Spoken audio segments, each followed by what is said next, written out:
Pak Abdullah Hemahua. Ya, tampaknya terputus ya dengan Pak Abdullah Hemahua. Kita sambung lagi bersama Pak Gayus dan juga dengan Mas Zainal. Pak Gayus, ini kalau tadi kita bilang KPK tadi, kalau itu Mas Zainal bilang masalah waktu tuh untuk kasus Nazarudin ini. Tapi Anda katakan kan ini kok terkesannya lamban gitu ya. Nama-nama yang disebut tidak dipanggil gitu ya. Jadi begini, proses hukum atau due process of law itu didasar pada logika, hukum saya logika. Untuk maju pada suatu proses itu perlu pasangan yang bernama fakta. Jadi perkawinan antara logika dan fakta tadi menjadi satu proses hukum. Dan ini sudah ada kan informasi fakta-fakta itu. Semestinya ya tidak menunggu ya. Menunggu itu ya itu boleh-boleh saja. Tapi kan publik ingin melihat bahwa sejauh mana kapan itu dilakukan. Takut mungkin KPK karena ini Partai Demokrat? Saya pikir KPK seharusnya tidak perlu takut ya, karena dia lembaga independen. Dia lembaga yang tidak boleh terkait dengan intervensi bentuk apa kekuasaan maupun bentuk yang lain. Jadi saya yang melihat bahwa inkonsistensi KPK dalam proses itulah yang dipesan orang selama ini. Ada yang sampai berhenti hari ini sekian lama.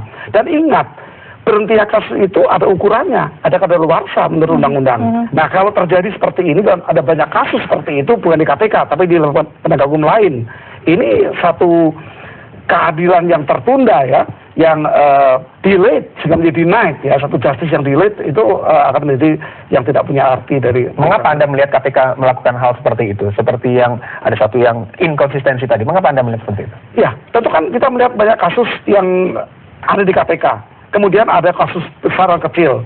Malah kalau saya melihat yang kecil yang lebih banyak dikedepankan ya, tertangkap tangan berapa banyaknya uang itu kan tidak terlalu banyak. Padahal undang-undang KPK menentukan besaran secara limitatif itu 1 miliar ke atas. Itu peran KPK. Yang lain nggak usah lah KPK karena sudah wilayah. Ada kata tertawang 200 juta ya, tidak perlu dirame-ramekan kayak itu bukan wilayah. Yang inti dari KPK dibentuk adalah untuk melakukan pengambilan aset negara yang dinikmati oleh orang di atas 1 miliar. Cek pelawat boleh ya, termasuk cek pelawat. Oh ya, tentunya itu skala-skala perkara ya. Saya mau klarifikasi sedikit Pak Prof Gayus. Kalau lihat di aturannya itu kan 3, 1 miliar ke atas, menarik perhatian publik, dilakukan pejabat publik, dan di situ menggunakan kata atau, bukan dan. Oke. Nah artinya kan memang pilihan. Walaupun kecil, tapi dilakukan pejabat publik. Kita langsung ke Pak Abdullah Hemahua ini untuk menyikapi itu. Selamat sore Pak Abdullah, Anda masih bisa bergabung bersama kami atau bisa mendengar suara saya? Bisa ya. Pak Abdullah, ini tadi ada permintaan tadi dari Pak Marzuki Ali ya, bahwa KPK ini karena tidak ada lagi yang kredibel dibubarkan saja. Pendapat Anda apa soal ini? Ya, saya pikir mungkin Pak Marzuki itu sedang kecapean, memikirkan banyak anggota DPR yang bermasalah. Kemudian internal partainya juga bermasalah, sehingga mungkin manusiawi kalau dalam keadaan stres terus bisa mengeluarkan sesuatu yang seperti itu. Jadi Pak Marzuki stres, akhirnya pernyataannya kacau gitu Pak ya? Bukan kacau, tapi itu wajar-wajar saja kalau orang dalam keadaan stres. Kan seperti Nazarudin kan, dia itu kan orang yang sedang tenggelam. Untuk bisa hidup dia menggapai-gapai, siapa saja yang di situ dia pegangkan, dia cabut, dia pukul, dia apa, untuk bisa eksis. Iya. Nah, seperti itu. Pak Abdullah, ya. Pak Abdullah, saat ini kan Komite Etik sedang menyelidiki beberapa nama yang beberapa waktu yang lalu disebut oleh Nazarudin. Hasilnya apa Pak sejauh ini? Komite Etik ini insya Allah hari Senin baru saya akan declare, saya akan umumkan keanggotaan lengkap 7 orang, di mana 3 orang internal KPK dan 4 orang eksternal KPK. 7 orang ini, 4 orang dari luar ini orang-orang yang punya kredibilitas, orang-orang akademisi dan dikenal mempunyai prestasi dan profesional selama ini. Benar-benar independen Pak? Independen. Kemudian mudah-mudahan minggu depan komite etik ini sudah bisa rapat, karena ada yang tinggal di Jogja, ada yang tinggal di Bandung, ada yang tinggal di Jakarta, ada yang jadi ini harus dikomunikasikan, mereka bisa punya waktu untuk datang ke Jakarta, kita rapat, baru kemudian susun agenda acaranya, baru kemudian kita akan mengundang pihak-pihak terkait, baik internal KPK maupun eksternal KPK, dalam rangka mencari kebenaran apa yang disebutkan oleh Nazarudin atau media massa yang lain. Kalau Anda pribadi Pak Abdullah, Anda meyakini yang mana ini? Apakah memang teman-teman Anda di KPK itu memang sudah berbuat apa yang seperti dikatakan Nazarudin atau? Kalau saya tidak meyakini teman-teman di KPK, berarti saya tidak meyakini Pak Gayus Lumbun. karena mereka itu dipilih oleh Pak Gayus Lumbun, Komisi 3, 4 tahun yang lalu, 3 tahun lebih yang lalu. Mereka menjadi anggota pimpinan KPK melalui proses seleksi yang panjang. Dari pansel, dari berapa ratus, kemudian 10 dibawa ke DPR, fit and proper test, dipilih 5 orang. Dan 5 orang itu orang-orang yang terbaik. Nah, oleh karena itu maka kemudian saya harus yakin kepada mereka bahwa kemudian manusia itu naik turun berubah, itu sah-sah saja. Disitulah kenapa ada komite etik. Disitulah kenapa ada kode etik. Kenapa di situ ada pengawasan internal yang bertugas kalau terjadi penyimpangan-penyimpangan dilakukan verifikasi, dilakukan pemeriksaan. Sebab apa? Di KPK itu dari ketua sampai bawah tidak ada satu orang malaikat, semua manusia.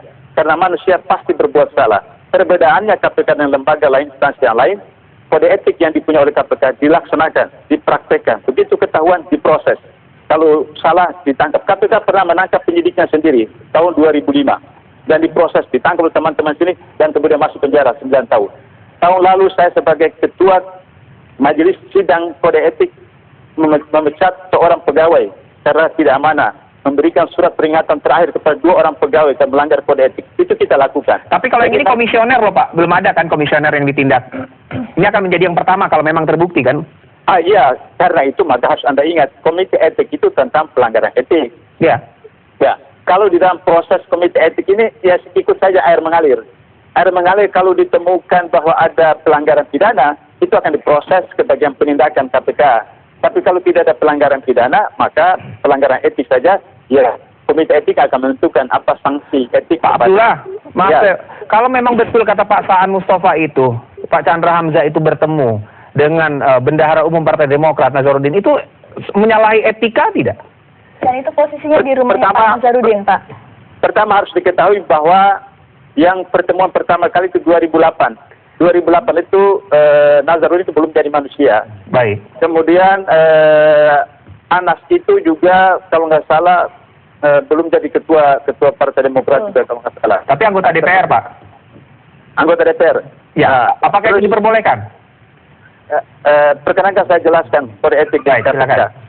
Kalau misalnya di dalam melaksanakan tugas, maka KPK baik pimpinan maupun pejabat pegawai boleh bertemu di mana saja, tapi tentu saja di tempat yang dibenarkan, misalnya di kantor DPR, kalau itu anggota DPR, di kantor pemerintah atau di KPK. Yang kedua, tidak hanya kode etik, tapi undang-undang yang diedok oleh kode etik KPK adalah pimpinan, pejabat, pegawai KPK tidak boleh berhubungan dengan orang yang berperkara dengan KPK, baik tersangkanya, terdakwanya, saksi maupun anggota keluarga. Nah, kita merujuk pada persoalan artikel kalau sudah Nazarudin bahwa Nazarudin itu belum tersangka, belum saksi, belum apa. Anas juga begitu dan yang lain. Sehingga demikian dari segi undang-undang ini tidak melanggar.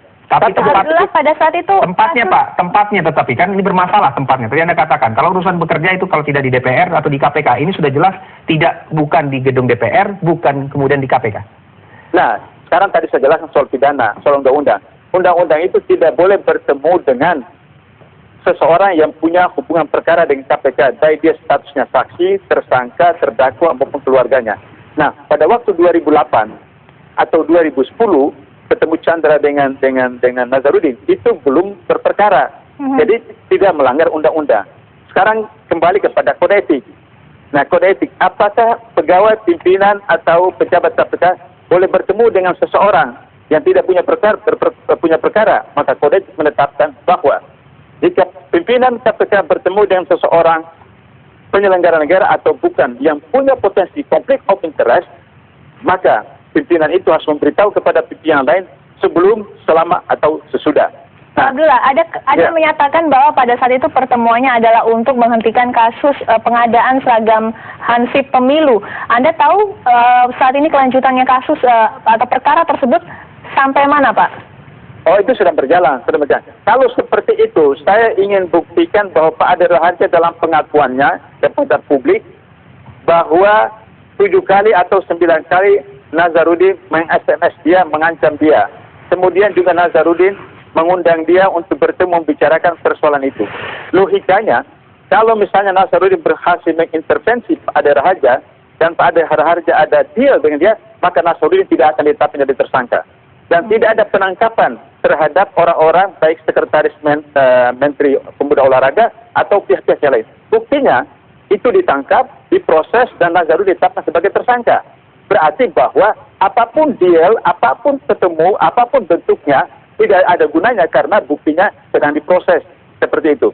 Nah, oleh karena itu, maka kalau Nazarudin itu jantan, berani, dia cinta negara, dia partai besar yang sedang berkuasa, dia pulang ke Indonesia, datang ke KPK, menjelaskan semuanya, persoalan bisa selesai.